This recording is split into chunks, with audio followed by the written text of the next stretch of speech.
pure oil and holy bread.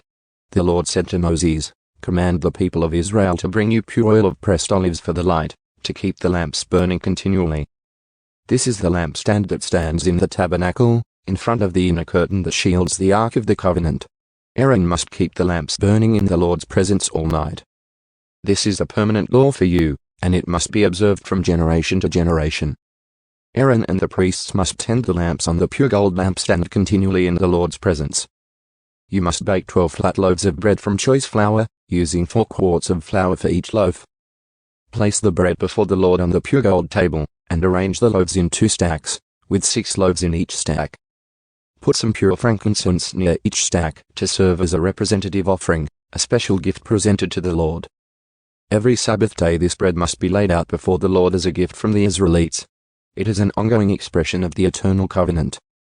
The loaves of bread will belong to Aaron and his descendants, who must eat them in a sacred place, for they are most holy. It is the permanent right of the priests to claim this portion of the special gifts presented to the Lord. An example of just punishment. One day a man who had an Israelite mother and an Egyptian father came out of his tent and got into a fight with one of the Israelite men. During the fight, this son of an Israelite woman blasphemed the name of the Lord with a curse.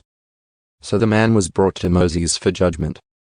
His mother was Shelomith, the daughter of Dibri of the tribe of Dan. They kept the man in custody until the Lord's will in the matter should become clear to them. Then the Lord said to Moses, "Take the blasphemer outside the camp, and tell all those who heard the curse to lay their hands on his head. Then let the entire community stone him to death. Say to the people of Israel, those who curse their God will be punished for their sin. Anyone who blasphemes the name of the Lord must be stoned to death by the whole community of Israel. Any native-born Israelite or foreigner among you who blasphemes the name of the Lord must be put to death.